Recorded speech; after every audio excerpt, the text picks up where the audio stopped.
Nākamajā dienā mēs redzam, ka tā kaija ir kaut kādā veidā uzrāpusies augšā pa akmeņiem, un viņa sēž tādā placī, kur viss pārējās kājas dzīvo.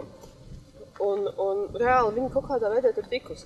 Tagad in English, and I'm telling that one day, other day, we saw that there is a seagull in the seaside, and it is with broken wing. It's like broken away already, yeah? And it's sitting here on the rocks. And I saw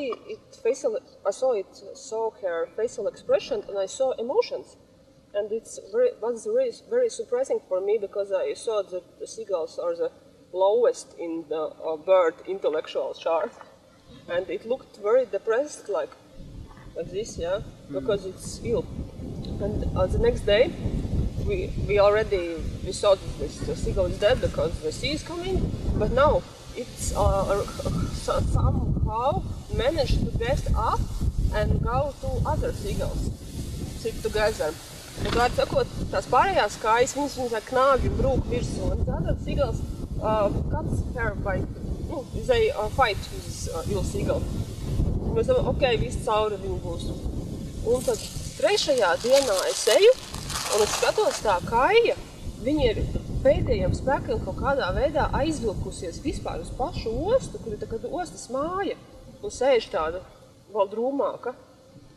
Un es domāju, tur ir reāli, tur ir puskilometrs kaut kādā veidā peldēt, kāpt, līst pa betonu sienām, ja, kaut kā. Un viņa tur tā sēž tāda, tādu sejas izteiksmu.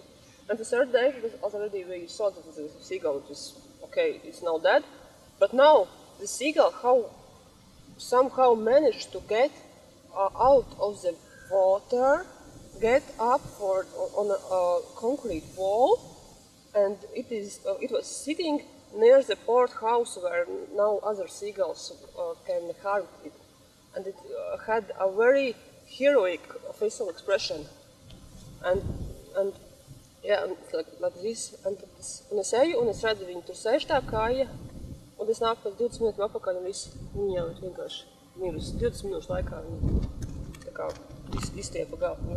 And after 20 minutes I returned, it just was dead already. Yeah. And the fourth day, I saw that the seagull is lying, and there is a flies around. And the fifth day, it's like the story day by day, it's already gone, and there is only some feathers. Yeah.